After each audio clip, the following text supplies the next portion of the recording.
in front of me is POCO F4, and let me show you how to change the voicemail notification sound. So first of all, you need to open your phone dialer, then tap on More icon and select Settings. Here just click on voicemail.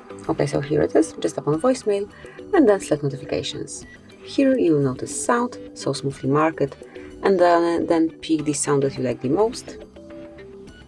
Let's check it at first. And if you want to apply it, just tap on apply. Click on OK, and that's it. As you can see, it has been done. So this is how you can add your voicemail notification. Thank you for watching. Please subscribe our channel and leave the thumbs up.